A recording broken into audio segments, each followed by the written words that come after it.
buenos días. Que el Señor les bendiga. Hoy es un día especial. Es una bendición para mí poder compartir siempre la palabra, ¿verdad? Pero también es un día de esos que tiene de dulce y de agraz, porque también hoy día es mi último sermón, en mi última instancia con ustedes.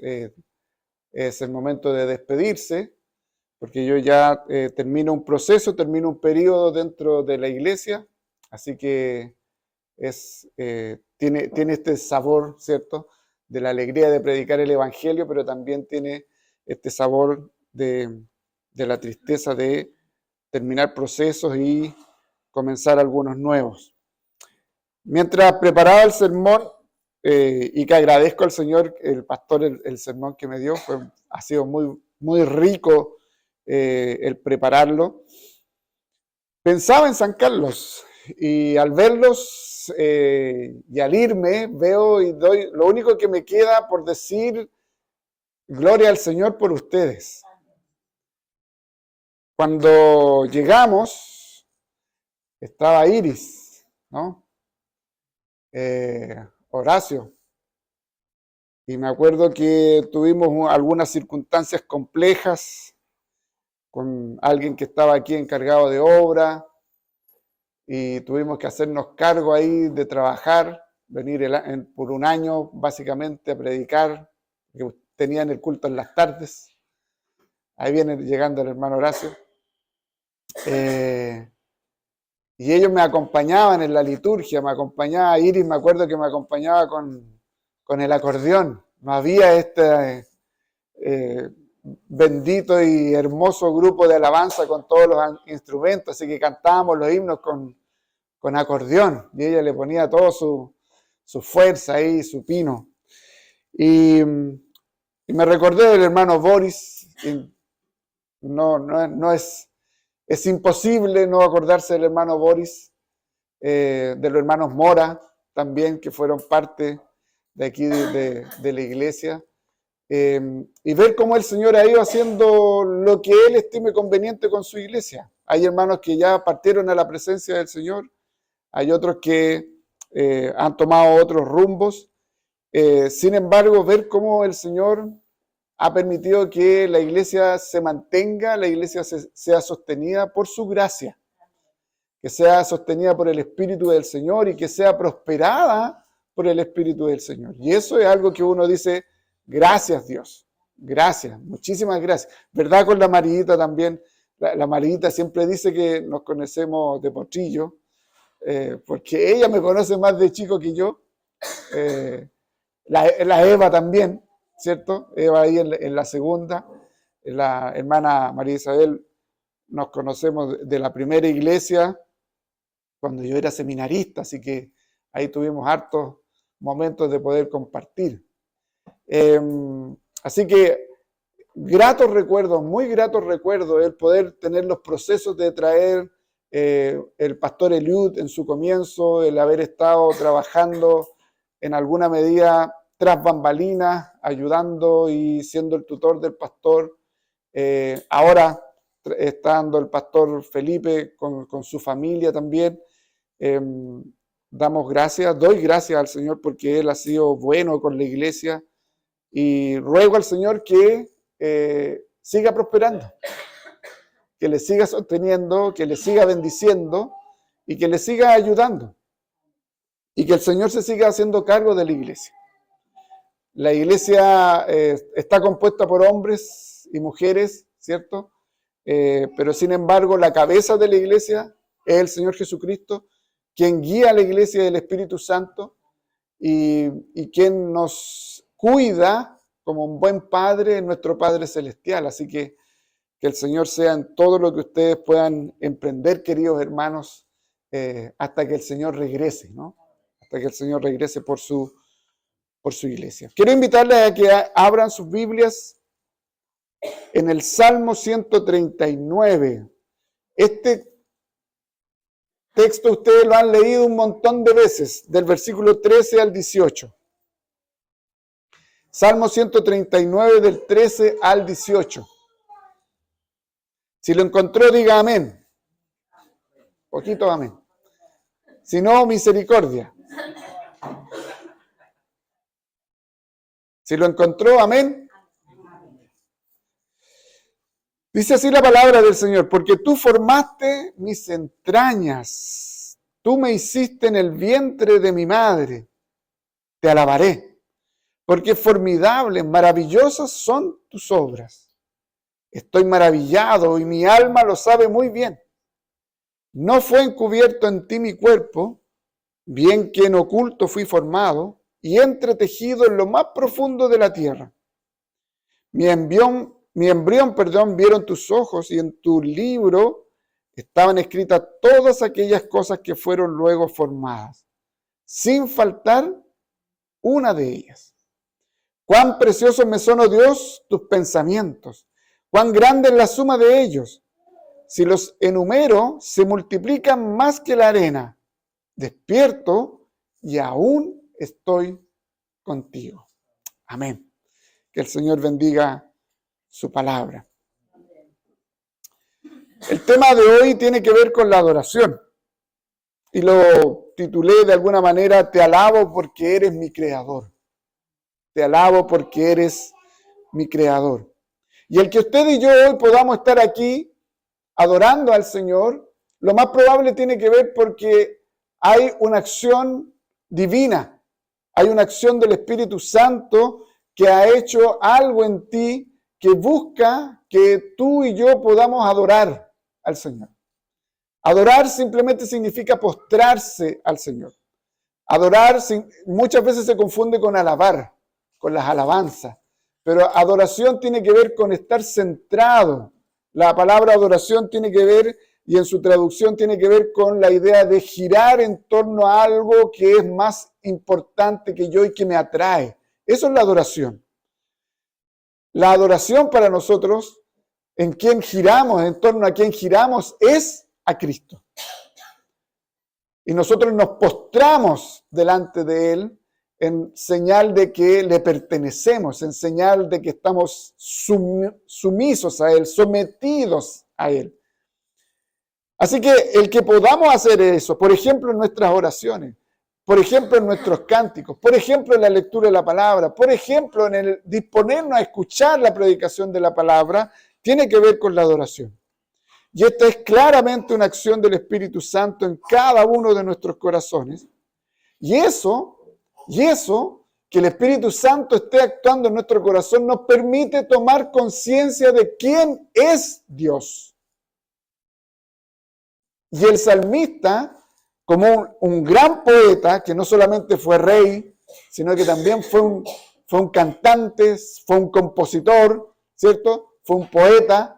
Eso nos permite que nosotros podamos adorar, alabar, glorificar el Señor, porque estamos entendiendo quién es Él y qué es lo que Él ha hecho por nosotros, qué es lo que Él ha hecho por ti.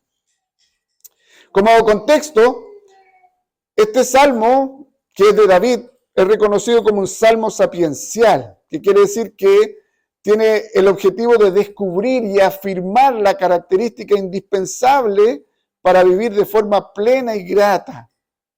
Su contexto inicial fue posiblemente el de instruir, el de educar, por eso sapiencial, el de poder conocer de la palabra, para reflexionar en torno a la palabra y para que esto nos lleve a adorar al Señor y por consecuencia de ello a disfrutar y a deleitarnos en Él. Donde este salmo se transmiten de generación en generación las grandes verdades de la fe, que en este caso se asocian a la grandeza divina y a la pequeñez humana. El salmista lo que nos muestra en todo el Salmo 139 lo tremendo que es Dios y lo pequeño que eres tú. Lo tremendo que es Dios en su santidad y lo pecaminoso que somos nosotros. Lo tremendo que es Dios en su poder y que cuántas veces tú y yo no hemos logrado hacer algo. ¿Se ha dado cuenta de eso? A veces hemos tenido la oportunidad de hacer cosas y a medida que van pasando los tiempos hay algunas cosas que no logramos hacer. Antes teníamos mucha fuerza o mucha vitalidad y hoy nos quedan pocas fuerzas a lo mejor y tenemos poca vitalidad. Pero Dios sigue siendo fuerte. Dios sigue siendo pleno. Dios sigue siendo alguien vivo. Él no se cansa. Él no se agota. Él sigue siendo Dios. Y este Salmo 139 por lo menos tiene 4 temas importantes, como por ejemplo la omnisciencia de Dios. Él conoce, dice el texto, lo más profundo de nosotros. Porque Él conoce todas las cosas, Él te conoce a ti de manera perfecta y conoce lo más profundo de tu ser. No sé si eso a ti te agrada o te complica, porque puede que te agrade o puede que te complique, porque yo no conozco cuáles son sus pensamientos, yo no sé qué es lo que están pensando ahora. A lo mejor están pensando en cualquier otra cosa, a lo mejor no están ni ahí con lo que se está conversando, a lo mejor su mente está en otro lugar. Hay alguna preocupación, hay alguna situación que los aqueja, puede estar en otro lugar. Ojalá que vuelvan a donde tienen que estar, ¿cierto?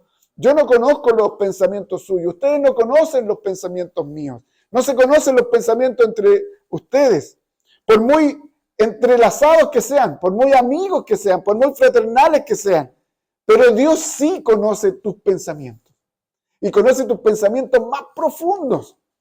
Los más profundos. Incluso Dios conoce aquellos pensamientos que ni siquiera tú tienes en tu corazón.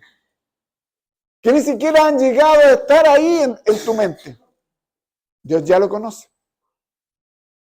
Ya conoce todo de ti. El otro punto doctrinal que nos presenta este salmo es la omnipresencia de Dios. ¿A dónde iré si tú no estás ahí? Él está en todo lugar. En toda circunstancia, en todo momento, brindando su bendición a su pueblo. Él está aquí. Dios está aquí. ¿Usted cree eso o no? A pesar de nosotros como pecadores, Dios está aquí. Pero particularmente Dios está en tu corazón. Está en nuestro corazón. Y eso manifiesta la omnipresencia de Dios. Otro aspecto y del carácter propio de Dios es la omnipotencia que éste tiene. Dios es todopoderoso. Y como es todopoderoso, tiene la capacidad de crear todas las cosas con su eterno poder y de crearnos a ti y a mí.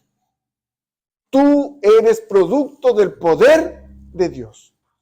Tú y yo somos producto del poder creativo, maravilloso, hermoso de Dios. Es más, la Escritura dice que tú y yo somos la corona de la creación. Lo más bello de la creación. Y también el texto habla de la justicia y de la santidad de Dios. Dice en los últimos párrafos que Él se hará cargo de aquellos que blasfeman en contra de su nombre o aquellos que hacen las cosas en contra de la voluntad de Dios. Dios es justo y Dios es santo. Entonces, la omnisciencia, la omnipresencia, la omnipotencia, la justicia y la santidad de Dios están reflejados en este texto, en el Salmo 139.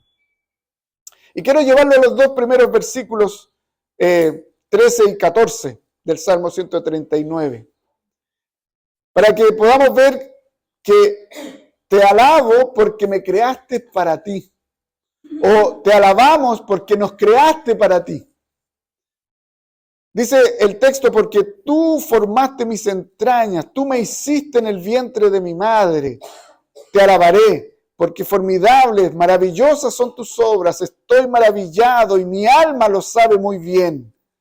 El salmista parte haciendo una declaración tremenda frente a nuestros tiempos absolutamente humanistas, antropocentristas, egocentristas y relativistas.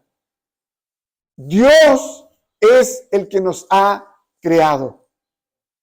Dios tiene el poder para crearte. No el ser humano. Por más que la inteligencia artificial hoy esté tratando de tomar el lugar de Dios, nunca lo va a poder lograr. Nunca va a poder lograr siquiera todos estos robots que están apareciendo ahora, hace poquito mostraron una diferencia entre la mano humana con la mano de los robots creados por la inteligencia artificial. Y es increíble la diferencia. Es maravillosa la diferencia que hay en lo que Dios hace versus lo que el hombre hace. Y aquí nosotros podemos ver cómo David pasa a revelar el poder creativo de Dios. Ustedes saben que la palabra crear o baraj en el Antiguo Testamento, en el principio creó, baraj, creó Dios, es solo perteneciente a Dios. Nadie, ningún ser humano puede crear como Dios. Absolutamente nada. El hombre solamente puede descubrir lo que Dios ya ha creado. Interesantemente que todos los grandes inventos han sido disculpando la expresión, por un condoro. Por un condoro. Algo pasó, que estaban haciendo un estudio, saltó una chispa, saltó algo, un elemento, por aquí, por allá, y se creó tal cosa. Pero Dios ha creado todo de manera perfecta, de manera maravillosa. Dios es el artista creativo por esencia. Si a ti hay algo que te puede conmover del arte, de la música, de la naturaleza, de cualquier cosa que te pueda conmover, porque eso es lo que hace el arte, conmover el corazón y llevar al corazón a que a través del arte uno pueda adorar a Dios. Si tú tienes esa capacidad, es porque Dios te ha dado la capacidad que le pertenece a Él para que tú puedas crear, entre comillas, aquellas cosas. Esos tremendos himnos, esas tremendas alabanzas, esas tremendas composiciones musicales, ¿cierto? De la música clásica, de Bach, por ejemplo. No es que Bach sea enteramente él bacán. Es una expresión, es un rayo de lo que Dios es en la persona. Por eso David revela el poder creativo de Dios y nos muestra en primer lugar que somos criaturas maravillosas de Dios. ¿Te has puesto a ver eso? Tú y yo somos criaturas maravillosas de Dios. Eres maravillosa, eres maravilloso, eres hermoso, eres hermosa porque Dios te ha creado. No necesitas otras cosas. No necesitas de una ropa para ser más maravilloso. No necesitas de una identidad X para ser más maravilloso. No necesitas de un estatus para ser maravilloso. Dios te creó maravilloso, maravillosa, hermosa, hermoso. Porque Dios no crea nada feo. Aunque algunos no somos muy agraciados, pero somos hermosos en el Señor. Dios te creó hermoso. Dios te creó maravilloso. Y ¿saben que esta idea de maravilloso quiere decir que Dios nos ha creado con distinción? Que nos distinguimos de otra parte de la creación. Por eso hablamos de la corona de la creación. El ser humano es una obra maravillosa de Dios porque se distingue de toda la demás creación. ¿Por qué se distingue de sobre los animales y de sobre la naturaleza? Porque el hombre, en Adán y en Eva, son los únicos que fueron creados a imagen y semejanza de Dios. Somos criaturas maravillosas de Dios. Y el texto nos va revelando algo cada vez más hermoso, cada vez maravilloso, sobre todo en nuestro contexto donde el aborto y donde la eutanasia, por otro lugar, están muy fuertes cada día. Donde un proceso constitucional quería tales cosas, ahora otro proceso constitucional cree tal cosa, y todo de los derechos reproductivos y la ideología de género que está tan en moda, yo los invitaría a que solamente lean este texto para que se maravillen de lo que Dios es en cada uno de nosotros. Dios nos crea desde la fecundación. Dios nos crea maravillosamente en la unión del óvulo con el espermio, donde se crea este embrión. Y dice que nos va formando, nos va moldeando en el proceso de gestación. Esta idea de las entrañas es más bien, dice que Él forma desde los riñones, los huesitos, habla del esqueleto. Los huesos que habla el texto es el esqueleto. Y va hablando de cómo cada una de las partes. Mire, David puede haber sido muy inteligente, rey, poeta, cantante, todo lo que quiera, pero no era científico. Pero mire todas las descripciones científicas que él hace. Porque el Espíritu de Dios está en él. Y nos va formando, ¿cierto?, en este proceso. Y Dios en esta fecundación y en esta gestación ya nos considera algo hermoso, maravilloso. Ya nos considera seres humanos. Ya nos considera personas dignas de ser amadas, dignas de ser cuidadas. Por eso que tú y yo no podemos creer de que del momento de la fecundación son solo células las que están ahí. No son solo células. Eso es lo que se está enseñando hoy, de que al ser solo células, nosotros no tenemos ningún sentido de culpa, no tendríamos ningún sentido de culpa si nos desprendemos, nos deshacemos de aquel embrión o de aquel feto que está dentro del vientre de la madre. No somos solo células, somos una obra maravillosa de Dios, creada por Dios, y que Dios nos ve y nos considera como personas, como seres humanos desde el útero. Esa parte del vientre es el útero. Desde el útero Él nos considera como personas, no al nacer. Hermanos, la persona que está en el vientre es persona ya en el vientre, no al nacer.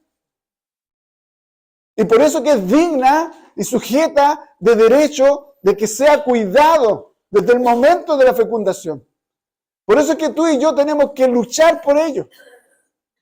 No solamente porque quede registrado en un tema de una constitución humanista, sino que la iglesia tiene que trabajar que entre tú como persona no se pase por tu mente el tener el deseo porque te mandaste un condoro, disculpando la expresión, te metiste en una relación sexual que no tenías que haberte metido, tuviste relaciones fuera del matrimonio. Eso no te da ninguna justificativa para que tú pienses en abortar a ese ser humano. Aquí no existe que esto es mi cuerpo. Aquí no existe la idea de la ideología de género que proponen tanto que es mi cuerpo, yo hago lo que quiero con mi cuerpo. Haz lo que quieras con tu cuerpo, pero ese embrión que está ahí es otro cuerpo, es otra persona. Tú no tienes derecho para hacer nada contra esa persona. Y como iglesia tenemos que cuidar a esa persona. Y como iglesia nos tenemos que cuidar para que las personas que lleguen en ambientes sanos. Y lleguen en ambientes donde el Señor sea el centro de la iglesia. Por eso el Señor, dice el salmista, por toda esta expresión, por todo maravilloso, dice, es digno de ser alabado. Porque veo cómo soy de hermoso, veo tu obra maravillosa y lo único que puedo decir, te alabo, te canto, te oro, te bailo. Bueno, David, ustedes saben que se pegó unas danzas por ahí, ¿no? Porque soy una obra distinguida de la creación, porque soy tu imagen. Te alabo. Eso me maravilla, eso me conmueve, eso me lleva a poner mis ojos delante de ti por tu gran poder creativo, hermoso, y me lleva a postrarme delante de ti, me lleva a adorarte con todo mi corazón. Hermanos, hermanas, véanse al espejo un día y denle gracias al Señor por lo que ven en ese espejo. Porque ese te está mostrando la obra maravillosa que tú eres en el Señor. Ay, que me cargan estas arrugas. Ay, que me cargan estas canas. Hermanos, las arrugas son procesos del envejecimiento, que Dios lo permite, producto de la caída. Pero son hermosas tus canas. Son hermosas tus arrugas. No necesitas hacer otras cosas. Eres hermoso porque Dios te ha creado y Dios ha determinado cada uno de los procesos de tu vida. Por eso, gózate en el Señor. En segundo lugar, versículos 15 al 16. Porque conozco el poder creativo de Dios y me regocijo en Él. Me alegra saber que tú me conoces. Me alegra saber de que Dios me conoce. No solamente me ha creado, sino que también me conoce. Porque Dios podría habernos creado, ¿no? Y habernos dejado ahí. Pero Dios nos ha creado, pero Él tiene una intimidad con su creación. Dice el texto en el versículo 15, no fue encubierto de ti mi cuerpo. Bien que en oculto fui formado y entretejido en lo más profundo de la tierra, mi embrión vieron tus ojos, y en tu libro estaban escritas todas aquellas cosas que fueron luego formadas, sin faltar una de ellas.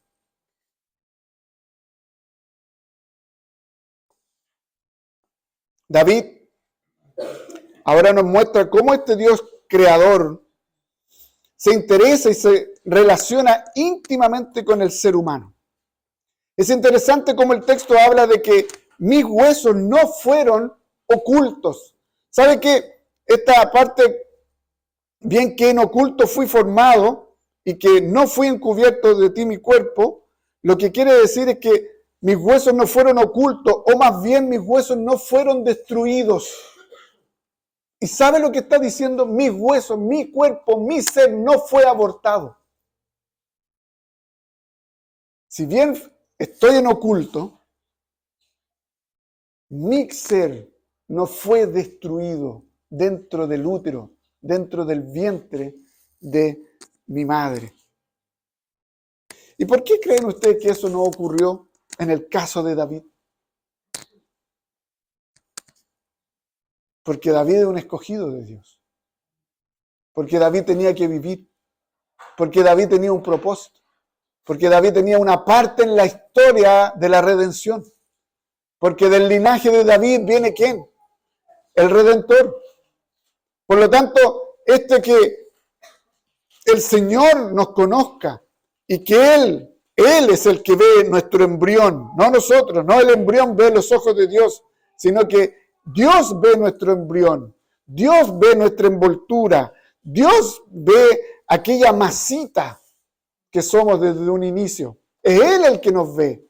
Pero ¿sabes lo maravilloso de esto? Que la palabra respecto de tus ojos vieron mi embrión significa que tú me aceptaste o tú me recibiste.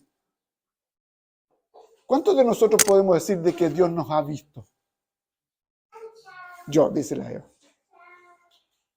Cuando tú y yo hemos sido regenerados para creer en Cristo y adorarle, es porque Dios nos ha visto.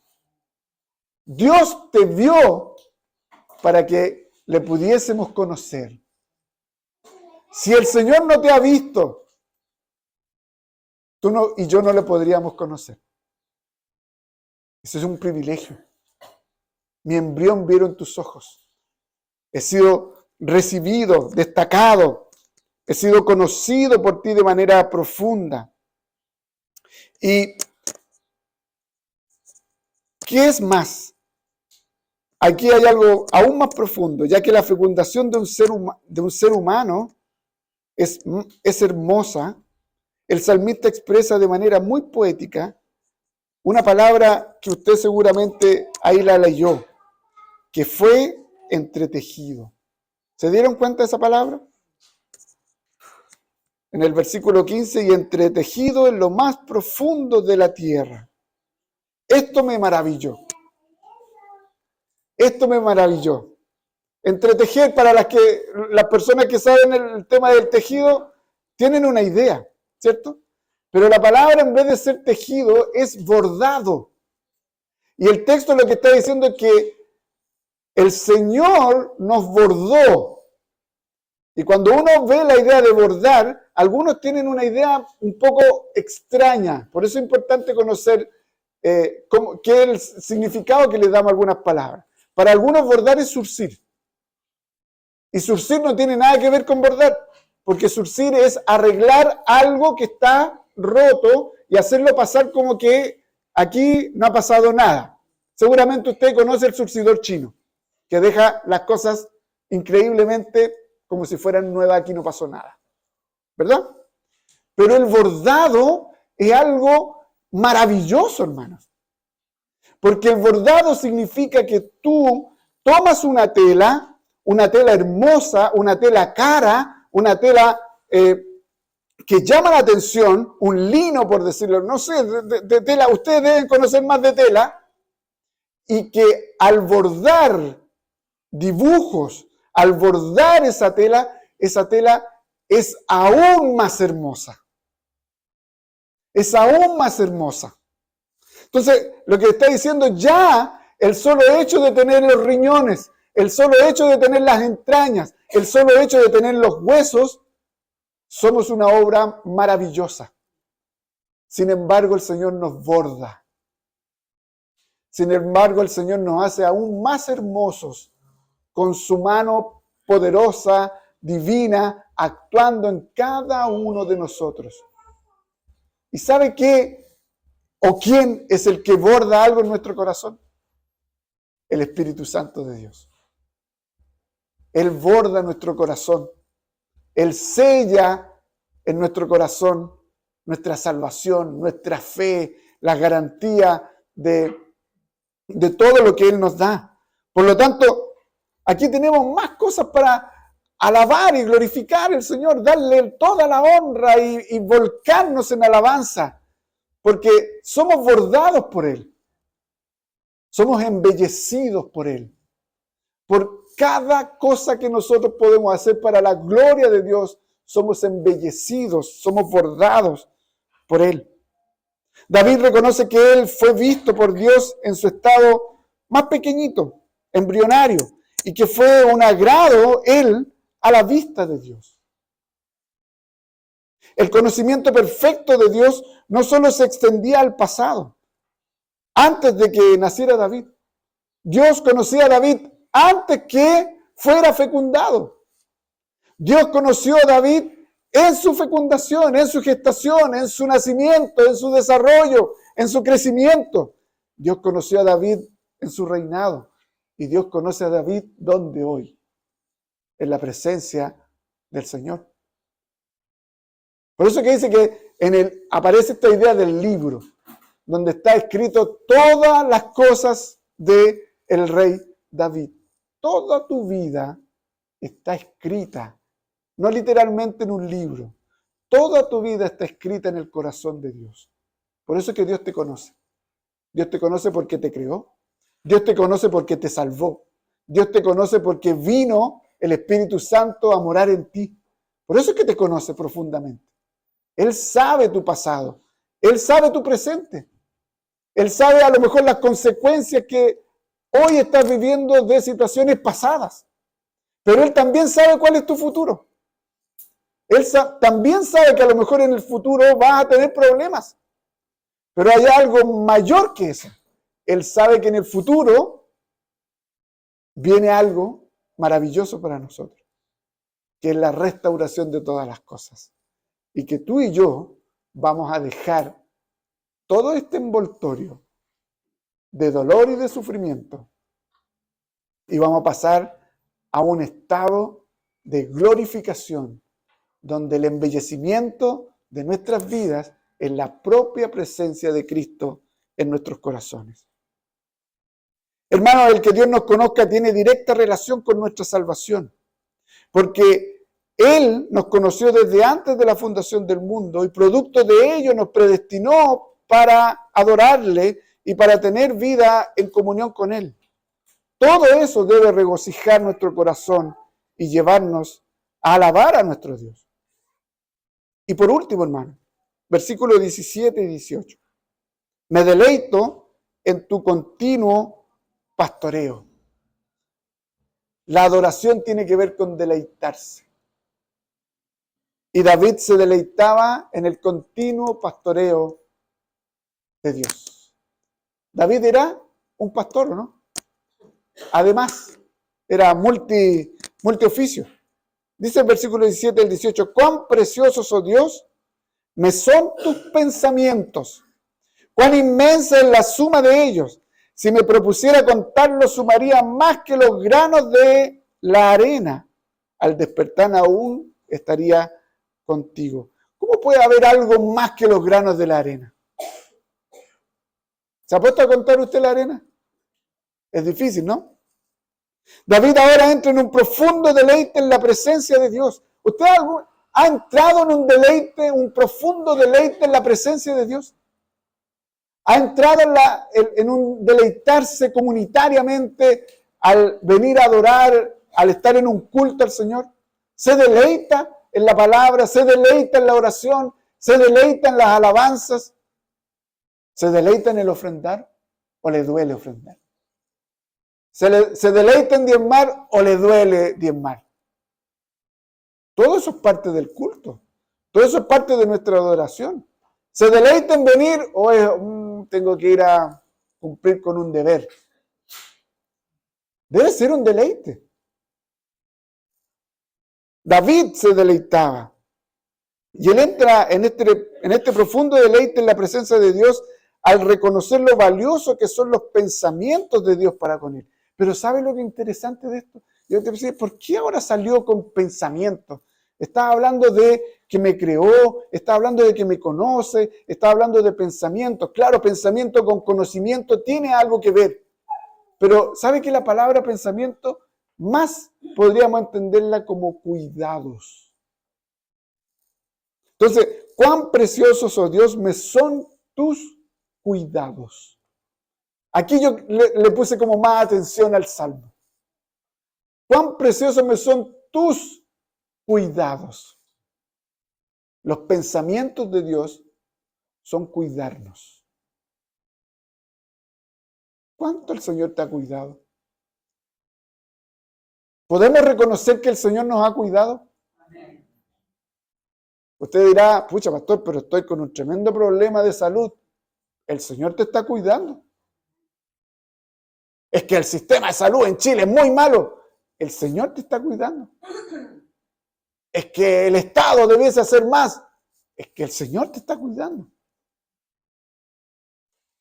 Todos tenemos a lo mejor la posibilidad de dar un testimonio de cómo hemos visto el cuidado, la mano de Dios sobre nosotros. Y no solo sobre el cuidado de la salud. El que usted tenga para comer es un cuidado de Dios. El que usted tenga para vestir es un cuidado de Dios. El que tenga familia con quien compartir es un cuidado de Dios. El que pueda reír, el que pueda gozar, el que puedas trabajar es un cuidado de Dios. El que pueda servir en la iglesia es un cuidado de Dios. El que puedas conocer a Cristo como tu Señor y Salvador es el mayor y principal cuidado de Dios para nuestras vidas.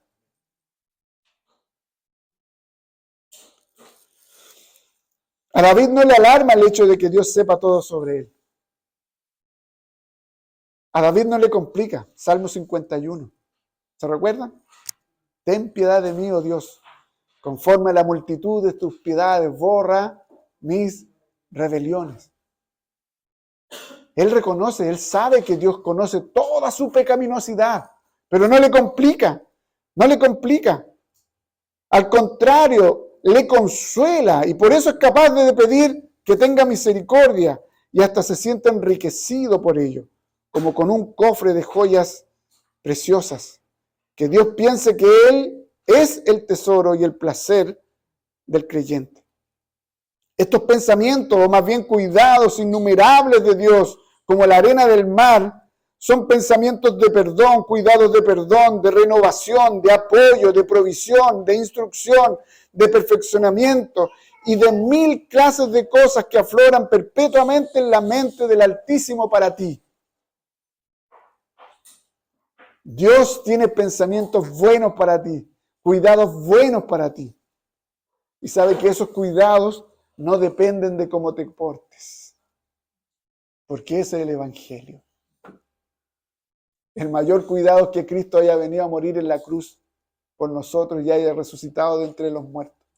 Y si hubiese sido porque nos portábamos bien, no hubiese venido Cristo y no hubiese resucitado de entre los muertos. Ahora sí, eso no nos da la justificativa para seguir pecando, para seguir viviendo a la manera que se nos dé la gana.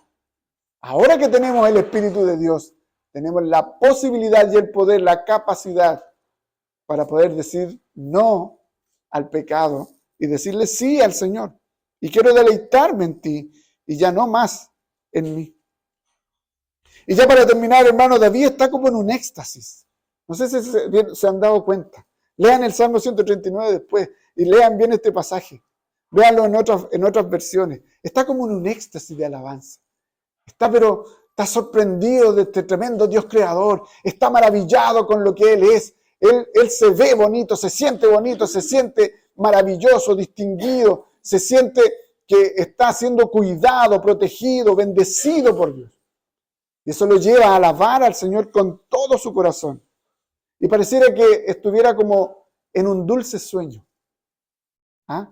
Pareciera que estuviera como durmiendo y en ese sueño le estuvieran pasando puras cosas bonitas.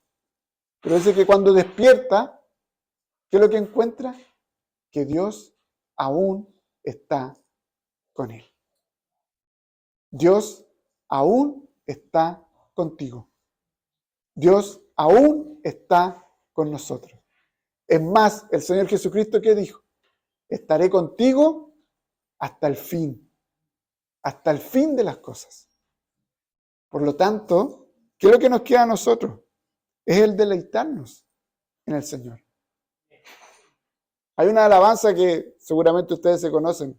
Oh, ven, deleítate en el Señor. Deleítate en el Señor. Puede que estés pasando por alguna estrechez económica. Deleítate en el Señor. Ahora, si no trabajas, claramente va a pasar una estrechez económica. Trabaja para que el Señor te provea a través del trabajo lo que tú necesitas. Está claro, ¿no? ¿Estás pasando por algún problema familiar? Deleítate en el Señor. Y deja ese problema a los pies de la cruz. Y el Señor va a resolver en su tiempo. ¿Estás pasando por algún problema de salud? Deleítate en el Señor. Deleítate en el Señor. Es difícil decirlo. O sea, es fácil para uno decirlo. Es difícil para quien está pasando por estas dificultades asimilarlo y aplicarlo. Pero Dios nos ha creado para que le alabemos, para que le glorifiquemos, para que nos alegremos en Él y para que Él sea nuestro deleite. Querida iglesia, que el Señor les bendiga, que el Señor les permita deleitarse siempre en el Señor, siempre en el Señor. Tengamos un momento de oración. Querido Padre, gracias por la tremenda